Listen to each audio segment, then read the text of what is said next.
살아계신 주님, 이 시간 세상 속에서 성실없이 살다가 하나님의 음성이 그려서 주님의 손길이 그려서 이 자리에 사모하는 마음으로 나온 주님의 백성들 한 사람 사람을 기억하여 주시옵소서. 저들의 마음을 만져주시고 저들의 심령을 치료하여 주시고 저들의 마음속에 있는 깊은 간구들을 주님께서 들어주시기를 간절히 소원하오니 이 시간 성령의 거룩한 임재가 우리 가운데 임하는 거룩한 시간이 될 수 있도록 주여 역사하여 주시옵소서. 전하는 자나 듣는 자나 하나님의 세미한 음성 앞에 겸손하게 나아가는 그런 귀한 시간이 되게 하여 주시옵소서. 믿고 감사드리며 예수님의 이름으로 감사드립니다. 기도합니다. 아멘. 할렐루야. 아멘. 오늘 우리에게 주시는 말씀 열왕기하 3장 11절로 20절의 말씀입니다. 열왕기하 3장 11절로 20절의 말씀입니다.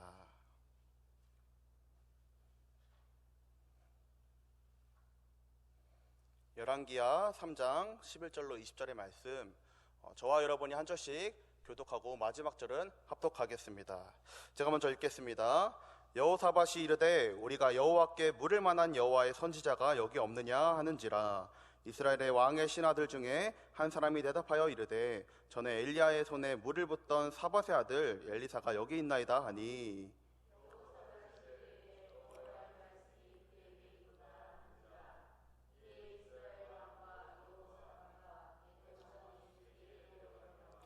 엘리사가 이스라엘 왕에게 이르되 내가 당신과 무슨 상관이 있나이까? 당신의 부친 선지자들과 당신의 모친의 선지자들에게로 가소서 하니, 이스라엘 왕이 그에게 이르되 그렇지 아니하니이다. 여호와께서 이 세 왕을 불러 모아 모압의 손에 넘기려 하시나이다 하니라.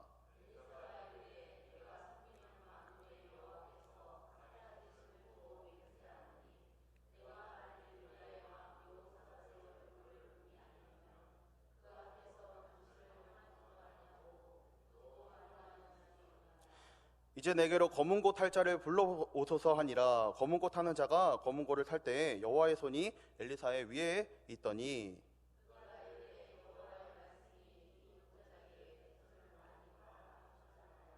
여호와께서 이르시기를 너희가 바람도 보지 못하고 비도 보지 못하되 이 골짜기에 물이 가득하여 너희 가축과 짐승이 마시리라 하였나이다.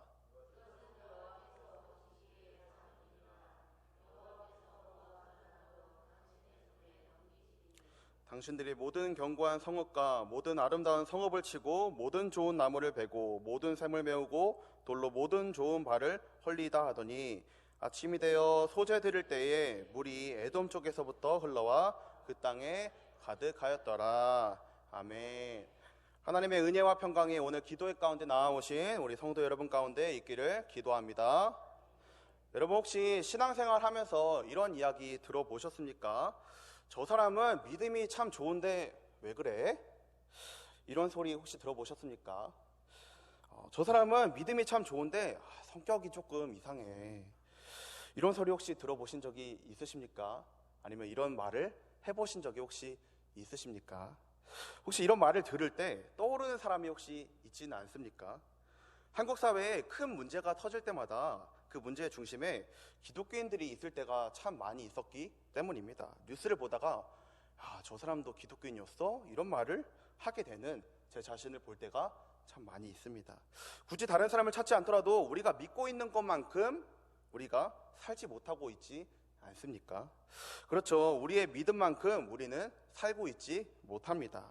그럴 때 우리는 가까이 있는 사람들로부터 믿음이 좋은데 왜 저래? 라는 말을, 또 믿음이 좋은데 왜 그래? 라는 말을 듣기도 합니다. 또 우리 스스로도 그렇게 생각할 때가 있습니다. 또 하나님을 믿지 않는 이들은 그리스도인들을 바라보면서, 우리 기독교인들을 바라보면서 믿음이 좋다는데 우리랑 별로 차이가 없네, 이런 말을, 또 우리랑 별반 차이 없게 살아가네라는 말을 하기도 합니다. 안타깝게도 우리는 살면서 교회 다니는 사람들은 역시 다르다, 이런 말을 듣기보다 교회 다니는 사람이 더하네라는 말을 듣기도 합니다. 그런 말을 더 하기도 합니다. 혹시 저만 그렇습니까? 하나님께서는 분명 믿음이 좋은 자를 사용하시는데, 그러면 그 믿음이 좋다는 말은 도대체 무슨 말일까요? 사실 믿음이 좋다는 말에는 상당히 많은 오해들이 있습니다. 우리가 이 오해들을 좀 걷어내는 노력이 필요합니다. 사람들은 흔히 교회 활동을 열심히 하거나 종교 생활을 열심히 하면 믿음이 좋다라고 또 신앙이 좋다라고 말을 합니다. 여러분, 오늘 남들은 이 황금 같은 금요일 저녁에, 지금 축구가 하는 이 황금 같은 저녁에 이렇게 힘들게 교회에 나오지 않습니다. 근데 여러분들은 교회 나오는 모습을 보면서 참 믿음이 좋네, 이렇게 이야기하는 걸 들어본 적이 있으십니까? 사실 어떤 행위를 보고 믿음을 판단하는 것은 그렇게 건강하거나 바른 것 같지는 않습니다. 또 교회에서 열심히 봉사하고 교회 프로그램에 적극적으로 참여하는 사람들을 보고 우리는 쉽게 저 사람 믿음이 참 좋아 라고 이야기합니다. 그리고 또 규칙적으로 헌금을 하는 사람들을 보고도 그렇게 얘기를 합니다. 또 큰 돈을 헌금하는 사람들을 보고도 믿음이 참 좋다라고 얘기하고 생각합니다. 특별히 11조 같은 거, 보통 사람들은 자기 소득의 10분의 1을 어디다 내놓는 것을 쉽게 하지 못합니다. 정말 많은 믿음의 결단이 필요합니다. 자기 수입의 10분의 1을 뚝 떼어서 헌금을 한다는 것, 이거 보통 사람들은 생각을 못하는 겁니다. 그런 사람들을 보면서 어떤 생각을 하십니까? 참 믿음이 좋네라고 생각하지 않으십니까? 또 저는 금식하면서 기도하는 사람들을 볼 때 참 믿음이 좋다, 자신의 생명을 걸면서 기도하는구나, 안 먹고 기도하는 거 사실 죽을 수도 있는데, 이런 생각을 합니다. 이렇게 밥까지 굶어 가면서 어떻게 신앙생활을 할까, 이런 생각을 하면서 저 사람 참 믿음이 대단하다라고 생각하는 것입니다. 하지만 여러분, 이렇게 제가 말씀드린 모습들은요, 믿음의 행위들입니다. 믿음의 행위들. 믿음의 본질은 아닙니다. 물론 내면의 믿음이 겉으로 표출되는 것일 수 있지만 어떤 면에서 이것은 믿음의 껍데기에 불과합니다. 그렇다면 믿음이란 무엇일까요? 말하는 것이 믿음일까요? 아니면 믿는 마음이 믿음일까요? 내가 그렇게 믿는다라고 생각하고 있는 게 믿음일까요? 내가 그렇게 믿기로 했다라고 얘기하는 게 믿음일까요? 아니면 과거에 좋았던 경험이 좋은 믿음을 만드는 것일까요? 어떤 사람들은요, 과거의 경험들이나 실적 같은 것이 있으면 믿음이 좋은 것이라고 생각을 합니다. 저는 신학교에서 신학을 공부했고 지금도 신학교에서 신학을 공부하고 있습니다. 서울신학대학교 신학대학원에 다니고 있습니다. 그리고 전도사로 사역해왔고 사역하고 있습니다. 전도사라는 이름으로 어디 가서 이제 불려지고 전도사라고 소개하는 거가 벌써 8년째입니다. 그렇게 조금 넘게 7년 넘게 8년 넘게 사역하고 있습니다. 아직 10년이 되진 않았지만 30년 정도 신앙생활을 했으니 믿음이 좋은 사람일까요? 제가 믿음이 좋은 생활일까요? 모태신앙부터 지금까지 신앙생활을 했는데 30년 정도 신앙생활을 했는데 믿음이 좋은 사람일까요? 믿음이 좋은 사람이죠. 아마 이 자리에 계신 분들도 내가 30년, 40년, 50년, 60년까지 신앙생활을 했으니 나는 믿음이 좋아라고 생각하는 분들도 계실 것 같습니다. 그런데 여러분, 한번 스스로 생각해 보시길 바랍니다. 내 믿음이 그렇게 나쁘지는 않다라고 다 생각하고 계시지 않습니까? 내 믿음이 그렇게 나쁘진 않다라고 생각하지 않으십니까? 제가 볼 때 그런 분들은 여기에 없습니다. 근데 내 믿음이 좀 나쁘다 싶으신 분들은 여기 있으시면 안 되죠. 지금 황금 같은 시간인데. 실은 우리 모두 그렇게 생각합니다. 지금 내가 하나님과 특별한 관계를 맺고 있지는 않고 예배 드릴 때 옛날에 느꼈던 감정이나 감동은 잊어버린 지 좀 됐지만 내 스스로 판단할 때 내 믿음은 그렇게 나쁘지는 않다라고 우리 스스로 다 그렇게 생각을 합니다. 내 믿음이 그래도 그렇게 나쁘진 않다라고 생각한다는 것이죠. 왜냐하면 과거에 내가 하나님과 뜨겁게 사랑했던 그 경험이 있기 때문입니다. 지금은 별로 좋진 않지만, 지금은 하나님과의 관계가 그렇게 좋진 않지만 옛날에 활동도 좀 많이 하고 체험도 많이 했기 때문에 내가 마음만 먹으면 그 신앙으로 다시 돌아갈 수 있다는 믿음이 내 마음 가운데 있기 때문입니다. 우리는 마음만 먹으면 무엇을 할 수 있다는 생각을 참 많이 합니다. 저도 참 많이 했었습니다. 제가 결혼하기 전에 결혼 사진을 찍으려고 조금 예쁘게 찍히기 위해서 5kg 정도 감량한 적이 있었습니다.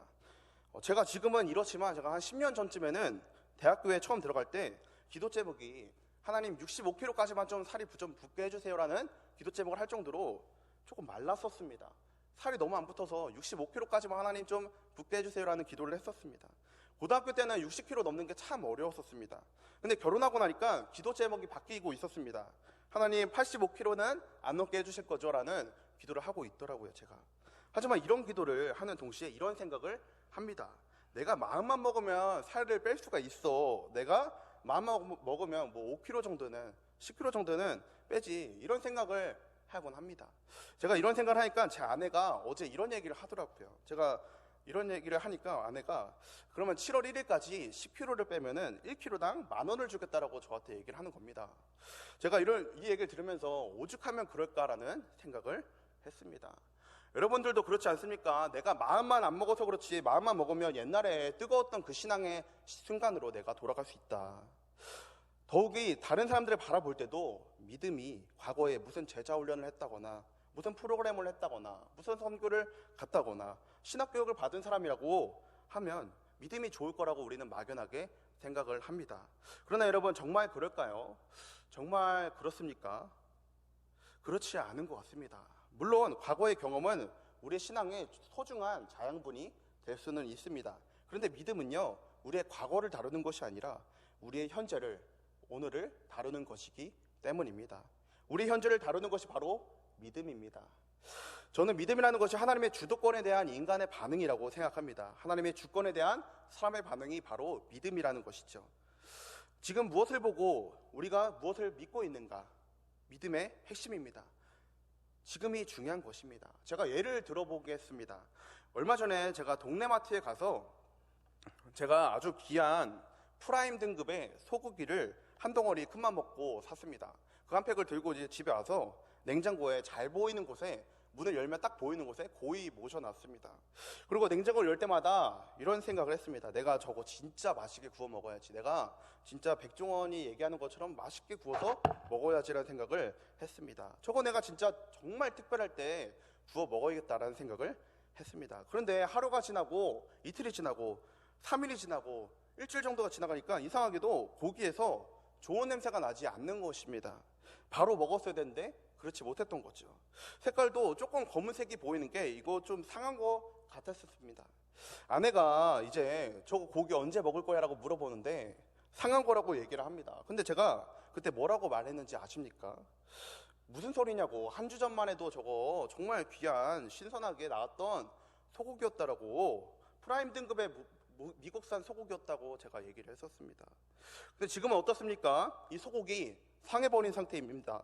한 주 전에는 1등급 미국산 소고기였을지 몰라도 지금은 어떻습니까?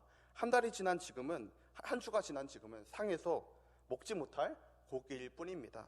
우리의 믿음 역시 죽어있는 무기물이 아니라 살아있는 생명력 있는 존재입니다. 옛날에 살아있었고, 옛날에는 뜨거웠고, 옛날에는 그럴듯해 보였을 수 있었지만 지금은 상해서 냄새가 날 수가 있는 게 우리의 믿음이라는 것입니다. 그러므로 과거에 어떤 경험을 했다고 해서 오늘 그 믿음이 살아있다라고 확신할 수는 없는 것입니다.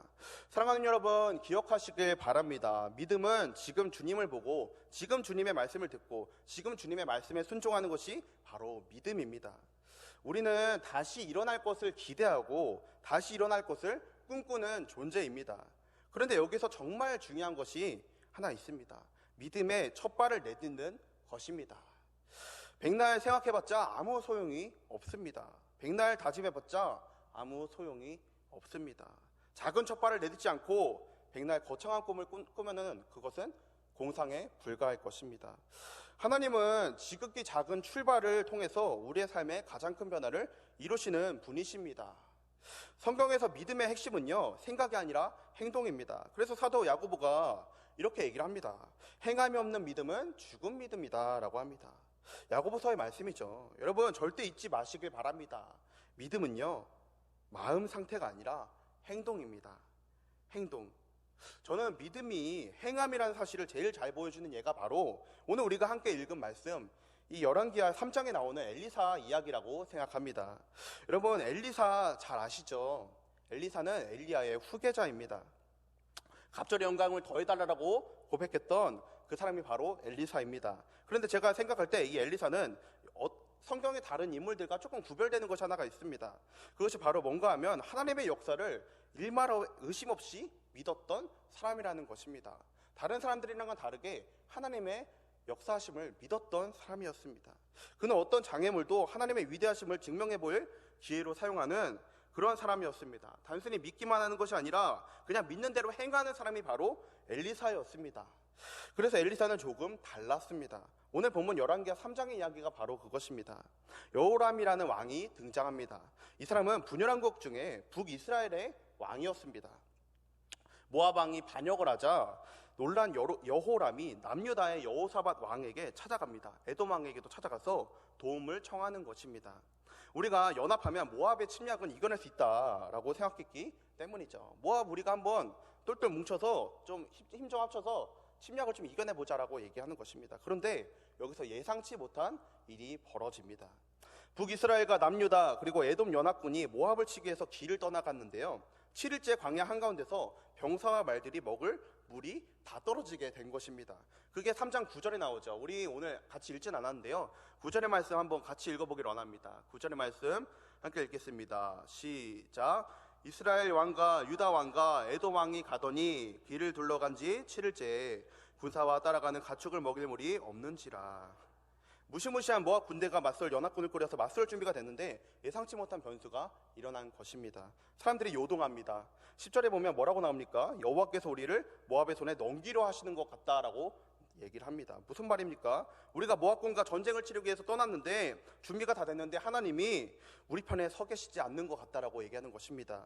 이렇게 불평하기 시작하는 것이죠. 하나님이 우리 편이 맞나 의심하는 것입니다. 그래서 그들은 해법을 찾기 위해 여호사밧은 하나님께 도움을 구하게 되고 그 도움을 구할 수 있는 사람을, 그 선지자를 알아보게 됩니다. 그 사람이 바로 엘리사라는 것이죠. 그래서 이스라엘, 유다와 에돔의 이 세 왕이 함께 엘리사 선지자를 찾아가게 됩니다. 그런데 참 재미있는 것이 엘리사가 거하는 곳에 3명의 왕이 찾아갔는데 엘리사는 거들떠보지도 않는 것입니다. 세 명의 왕이 왔는데 거들떠보지도 않습니다. 그 이유가 13절에 나오는데요. 우리 13절의 말씀 한번 같이 읽어보겠습니다. 13절의 말씀입니다. 시작. 엘리사가 이스라엘 왕에게 이르되 내가 당신과 무슨 상관이 있나이까? 당신의 부친의 선지자들과 당신의 모친의 선지자들에게로 가소서 하니 이스라엘 왕이 그에게 이르되 그렇지 아니하나이다. 여호와께서 이 세 왕을 불러 모아 모압의 손에 넘기려 하시나이다 하니라. 그러니까 엘리사는요, 예전에 여호람 왕의 한 부모인 아합과 이세벨이 그의 스승이었던 엘리야를 꾸짖었던, 엘리야를 무자비하게 학대했던 그 모습을 기억하고 있는 것입니다. 이들의 부모들이 했었던 그 기억을 알고 있는 것입니다. 그래서 뒤끝있게 뭐라고 얘기합니까? 당신들이 섬기는 신에게 도움을 구하십시오라고 엘리사가 왕들에게 얘기를 하는 것입니다. 그래서 여호람과 함께 온 여호사밧을 보니까 조금 마음이 좀 누그러졌는지 이렇게 얘기를 합니다. 엘리사가 얘기합니다. 14절의 말씀입니다. 엘리사가 이르되 내가 섬기는 만군의 여호와께서 살아계심을 두고 맹세하노니 내가 만일 유다의 왕 여호사밧의 얼굴이 봄이 아니면 그 앞에서 당신을 향하지도 아니하고 보지도 아니하으리이다. 아멘. 내가 부탁을 들어주긴 들어주겠는데 여호람 당신 때문이 아니라 여호사밧 왕의 얼굴을 봐서 해주는 거다라고 얘기를 합니다.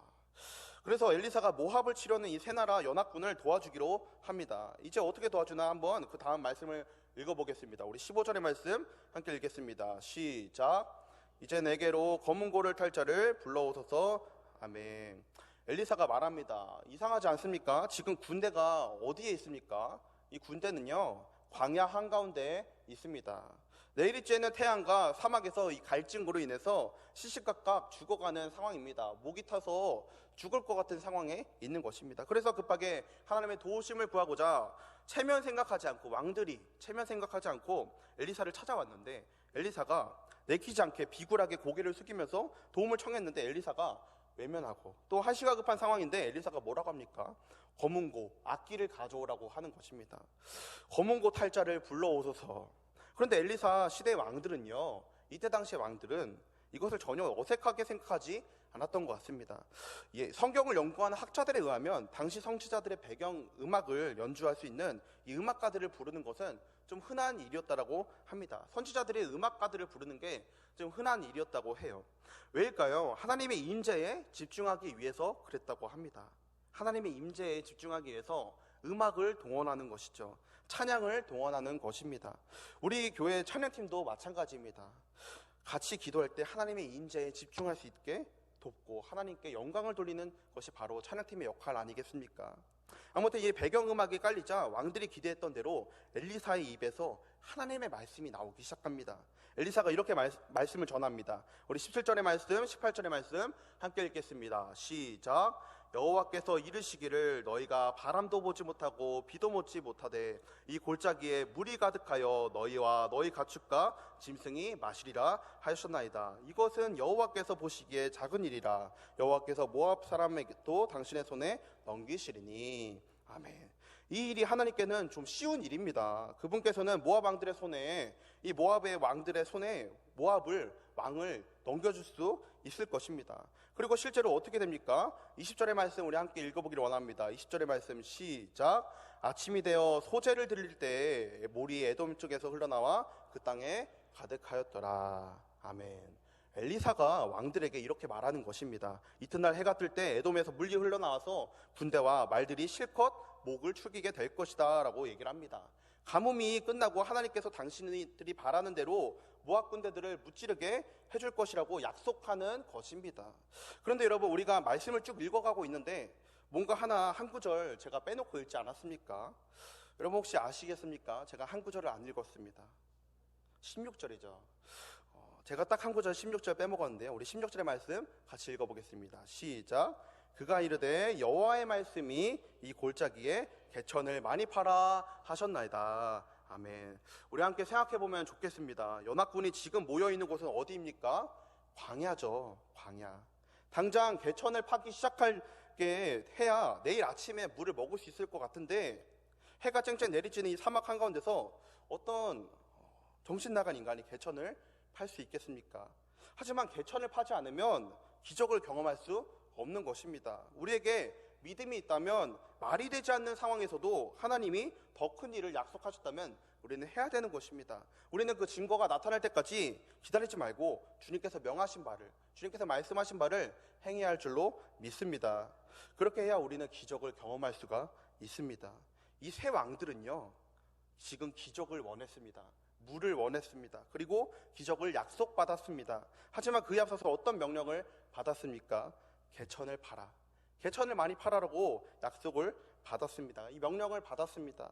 개천을 팔아. 그러면 내가 그곳에 물을 채워주겠다라고 말씀하시는 음성을 들었습니다. 지금은 긍정적인 사고의 힘을 발휘할 때가 아니라 무엇을 할 때입니까?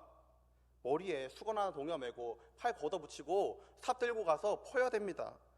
열심히 땅을 파야 하는 것입니다. 온 군대가 하나님의 약속을 받았다고 해서 그냥 그늘에 편히 앉아서 물이 나오겠지 기다리는 것이 아니라, 물을 마실 상상만 하는 것이 아니라 땅을 파야 되는 것입니다.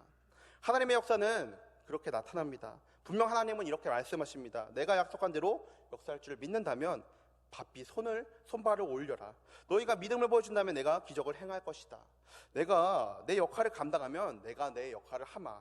내가 시킨 일을 네가 충실하게 해나면 내가 약속을 이행하마. 너희들이 개천을 파면 내가 비를 보여주겠다라고 말씀하시는 것이죠. 어떻게 그 백성들이 행했는지는 정확하게 알 수가 없습니다. 이 백성들이 삽을 들고 나가서 팠는지 어떻게 했는지는 알 수가 없습니다. 우리가 가진 성경에는 그런 내용이 나오지는 않습니다. 그런데 기적이 나타난 것을 보면 온 나라가 분명 밤새도록 개천을 판 것이 틀림이 없습니다. 20절에 보면 다음날 정말 물이 그 땅에 가득했기 때문입니다. 하나님이 그 개천을 다 채워주셨기 때문이죠.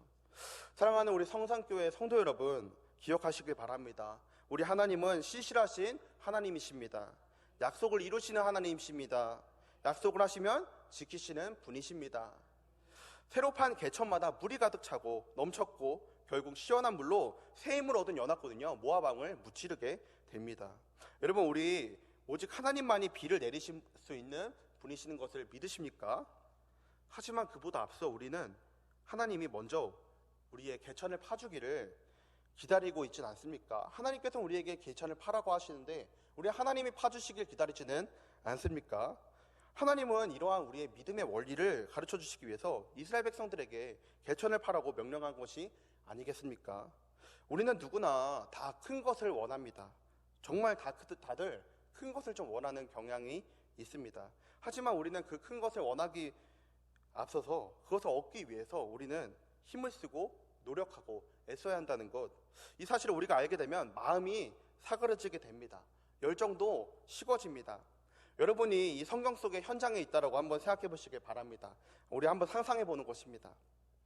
한낮에 사막에 내리쬐는 이 뜨거운 태양이 있습니다. 물이 없어서 갈증도 해결할 수 없고 목은 타들어가고 모든 사람들이 지쳐져 있고 짜증도 내는 그런 상황, 억지로 시켜서 시작하긴 했는데 힘도 없고 의욕도 없고 눈도 제대로 뜰 수 없을 정도로 난리가 뭔지 도저히 일할 수 없는 상황이 아니라서 도저히 땅을 팔 수가 없는, 잠시 멈춰 있는데 사방에서 빨리 땅을 파라고 호통을 치고 있는 그런 것입니다. 그러면 우리 어떻게 해야 될까요? 죽일 테면 죽여봐라, 그리고 우리 못하겠습니다 라고 삽을 내려놔야 될까요? 아니죠. 그래도 우리 힘들어도 어려워도 지쳐서 힘이 없어도 우리 삽을 들고 계속 파야 하지 않겠습니까? 하나님이 그것을 원하시기 때문이죠. 그런데 중요한 게 무엇입니까? 우리 이거 혼자 파는 것이 아닙니다. 땅을 우리가 혼자서 파는 것이 아니죠. 같이 하는 사람들이 있는 것입니다. 우리가 땅을 파면 이게 무의미한 노동이 아닙니다. 하나님이 채워준다고 하셨으니까 이것은 무의미하지가 않습니다. 하나님이 그 기적을 행하시기 전에 우리에게 명하신 일을, 위임하신 일을, 그 삽을 들고 그 은혜를 받을 준비를 하는 것입니다. 하나님이 역사하기 전에 우리가 그 역사의 길을 닦아가는 것입니다. 히브리서 11장 1절에 보면 믿음은 바라는 것들의 실상이요 라고 얘기를 합니다. 또 보이지 않는 것들의 증거라고 말씀을 합니다. 믿음은 추상적인 믿음 정도가 아니라 구체적인 행동입니다. 믿음은 구체적인 행동입니다. 우리가 지금 무엇을 느끼고 생각하는지, 당장 무엇을 해야 할지, 무엇을 행해야 할지 막막합니다. 하지만 분명히 그 순간에 하나님께서 내게 주신 감동이 있을 것입니다.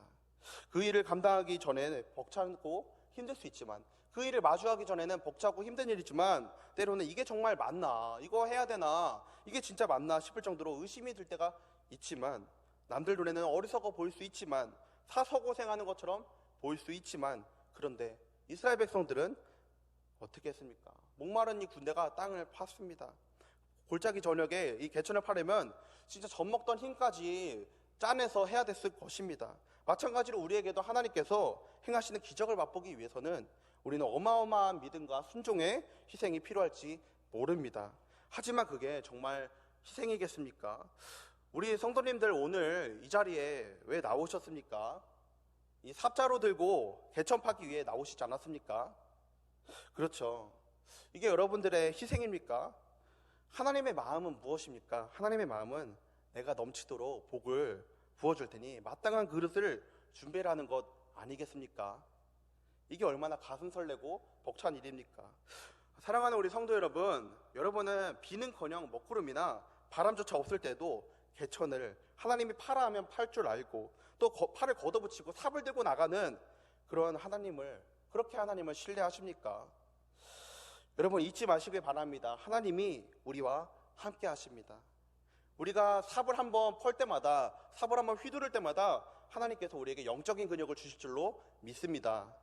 제가 청년 사역을 그동안 해오다 보니까 청년들을 만나면 그런 이야기를 하는 분들이 있습니다. 우리 청년들 얘기가 아닙니다. 제가 만났던 청년들 얘기입니다. 나는 연애 안 하고 하나님이 좋은 배우자를 보내줄 때까지 기다리겠다라고 얘기하는 청년들이 있더라고요. 그러면 제가 이렇게 얘기를 합니다. 그러면 평생 아마 혼자 살게 될 거야 라고 얘기를 합니다. 하지만 우리는 하나님이 좋은 사람을 보내주시게 만들 수는 없지만 우리 스스로가 좋은 사람이 될 수는 있습니다. 좋은 배우자를 달라고 기도하기에 앞서 우리가 좋은 사람이 돼서 하나님이 만남을 허락하실 때까지 그렇게 개천을 팔 수가 있는 것입니다. 우리는 개천을 팔 수가 있습니다. 주님이 비를 보내주실 때까지, 주님이 좋은 사람을 만나게 해주실 때까지, 주님이 보내주실 때까지, 주님이 우리를 다시 일어나게 하실 때까지, 하나님께서 우리에게, 우리 한국교회에 다시금 부흥을 주실 때까지 우리는 열심히 개천을 파고 내가 할 수 있는 최선을 다하는 것입니다. 개천을 판다는 것은요, 아무도 보지 않을 때 하나님의 말씀을 붙잡고 삶의 자리 가운데서 순종하며 나아가는 것입니다. 유혹에 흔들리지 않는 사람으로 우리가 계속 성장하며 살아가겠다는 뜻이죠. 가장 좋은 옷을 입고 머리 멋있게 넘기고 교회 나와서 안내위원으로, 주차 봉사로, 식당 봉사로 헌신하겠다는 뜻입니다. 지금 하나님께서 우리에게 더 큰 기적을 이루기 위해서 어떤 준비를 하라고 말씀하십니까? 어떤 작은 시작을 하라고 말씀하십니까? 아마 우리가 오늘 말씀을 듣고 기도하게 될 때 하나님께서 여러분의 마음 가운데 그 시작의 처음, 그 시작의 마음을 허락하실 것입니다. 어떤 개천을 파라고 말씀하시든지 그 말씀에 온전히 순종하면서 일단 믿음의 한 걸음을 걸어가시길 바랍니다. 작은 출발도 제대로 하지 못하면서 하나님이 더 큰 꿈을 맡겨주실 것이라고 절대 기대하지 마시길 바랍니다. 하루아침에 하나님과 바울처럼 동행하기는 어렵습니다. 다윗처럼 골리앗을 넘어뜨리는 것, 그거 우연히 되는 것이 아닙니다. 하지만 우리는 지금부터 우리가 할 수 있는 것들, 당장 할 수 있는 것이 무엇입니까? 입술을 열어서 믿음으로 선포하는 것입니다. 기도를 시작하는 것입니다. 기도의 자리를 회복하는 것입니다. 무너진 관계를 단번에 회복할 수 있을까요? 아닙니다. 먼저 대화를 하고 또 카톡을 보내고 문자를 보내고 전화를 하면서 관계를 다시 회복해 나가는 것입니다. 하나님을 향한 열정 단번에 회복시킬 수 있을까요? 아니죠. 하지만 하루에 3분씩, 5분씩, 10분씩 기도하면서 그 관계를 다시금 회복시켜 나갈 수 있는 것입니다. 주님을 위해 우리 인생을 바치는 결단 단번에 할 수 있는 것일까요? 아닐 것입니다. 이것은 엄청나게 큰 일입니다. 하지만 주일에, 한 주에 잠깐이라도, 새벽에 1시간이라도 교회를 위해 작은 봉사를 시작할 수 있는 것입니다. 하나님을 떠난 자녀들이 있지 않습니까? 그 자녀 하루아침에 되돌아올 수 있게 할 수 있을까요? 물론 하나님은 그 일을 행하실 수 있습니다. 하지만 그 작은 순종의 시작은 그 자녀를 품고 기도하는 것이죠. 가슴에 품고 기도하는 일부터 시작해야 되는 것입니다. 우리 홍콩과 베트남 단기 선교를 준비하는 선교 팀원들 이 자리 가운데 나온 줄로 압니다. 이번 선교 기대되지 않습니까? 우리 보내는 우리 성도님들도 기대를 정말 많이 하실 것입니다. 우리가 선교를 준비하며 이 금요 기도에 나와서 기도하고 있습니다. 그 기도부터 그 기작은 그 하나님께서 일하시는 것을 시작하는 것입니다. 이게 작은 출발입니다. 하나님께서 엘리사를 통해서 왕들에게 한 말씀을 다시 한번 생각해 보시길 바랍니다. 그는 왕들에게 개천 하나만 파라고 말씀하지 않았습니다. 개천을 많이 파라고 얘기했습니다. 하나의 개천이 아닌 수많은 개천을 파라고 있습니다. 왜입니까? 하나님이 많은 비를 내려주실 줄 믿고 있었기 때문입니다. 엘리사는 알았습니다. 하나님께서 그렇게 역사하실 줄을 알고 있었습니다. 엘리사는 의심하지 않았습니다. 사랑하는 성도 여러분, 우리 하나님이 풍성한 하나님이신 줄로 믿습니까? 하나님이 우리에게 상상을 초월하는 복을 부어주실 수 있는 분임을 믿으십니까? 아멘. 그렇게 믿는 사람들은 온갖 종류의 개천을 팔 것입니다. 관계의 개천, 결국 경력의 개천, 사역의 개천, 자녀의 개천, 사업의 개천, 그런 개천 공사들의 현장이 되어야 할 줄로 믿습니다. 어떻게 가능합니까? 기도로서, 기대함으로써, 행함으로써, 생각함으로써 파내는 것입니다. 여러분은 얼마나 많은 개천을 파내려고 하십니까? 조그마한 것 하나라도 파놓고 하나님 이것만 그렇게 하지 마시길 바랍니다. 많이 파는 것입니다. 우리 하나님은 능히 그 개천을 다 채우실 줄로, 역사하실 줄로 아는 우리가 그런 하나님을 믿기 때문이죠. 여러분이 열심히 파면 그 노력이 결코 헛된 수고가 되지 않을 것입니다. 여러분이 깊이 파면 팔수록 하나님께서 많은 비로 그것을 채워주실 줄로 믿습니다. 이제 말씀을 정리하겠습니다. 우리 찬양하고 기도하게 될 텐데요. 우리가 기도라는 이 삽자루를 들고 개천을 파는 이 과정으로 다시 나가게 됩니다. 얼마나 깊게 파든 간에 그 과정이 우리에게는 정말 힘든 과정은 아니게 됩니다. 희생이 아닌 것입니다. 왜냐하면 하나님께서 그 깊은 개천에 풍성하게 비로 채워줄 줄로 우리가 믿기 때문입니다. 이것을 믿으십니까? 아멘. 단번에 이루어지는 일은 없습니다. 마음을 열어 주님을 바라보고 주님이 내게 하시는 그 음성에 귀를 기울여 뭐라고 말씀하시든지 일단 행함으로써 주님께 순종하는 것이, 이게 바로 믿음입니다. 믿음의 노력입니다. 여러분 어떠십니까? 혹시 여러분들의 마음 가운데 그런 기대감이 조금 생기셨습니까? 우리가 준비된 만큼 채워주시는 분이십니다. 이제 코로나가 많이 약해졌습니다. 그런데 코로나 팬데믹의 시간을 보내면서 우리가 하나님의 능력을 많이 잃어버린 것 같습니다. 하나님이 어떤 분이신지, 그 하나님의 능력을 우리가 스스로 너무 약하게 제한시켜버리고 또 축소시켜버렸던 것 같습니다. 그런데 오늘 본문은 분명하게 얘기를 합니다. 개천을 많이 팔아 내가 그것을 채워줄 것이다. 그러면 우리는 더 이상 생각할 필요가 없습니다. 열심히 들은 만큼 따라서 순종하면서 주님께서 우리에게 명하신 바를 행하면 우리 위로부터 부어주시는 하나님의 그 음성, 하나님의 풍성함이 우리 가운데 있을 줄로 믿습니다. 우리가 그것을 다 경험하는 성도님들이 다 되시기를 주님의 이름으로 기도합니다. 우리 함께 찬양하고 기도하도록 하겠습니다. 오늘 우리 함께 찬양했던 곡인데요, 목마른 사슴 함께 찬양하기를 원합니다.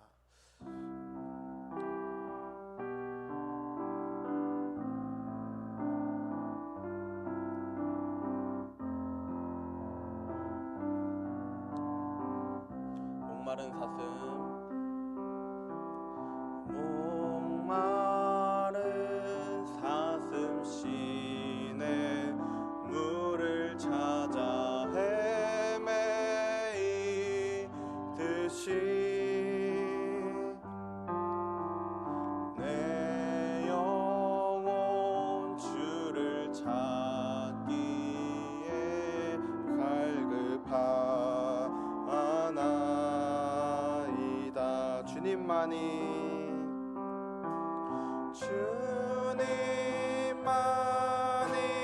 나의 힘, 나의 방패, 나의 참 소망,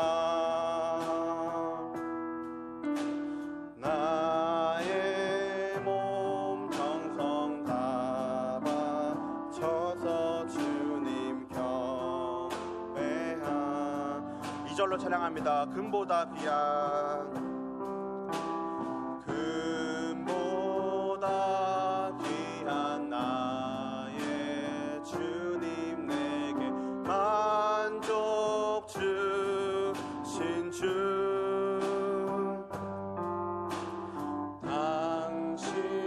당신만이 나의 기쁨 또한 나의 참복. 주님만이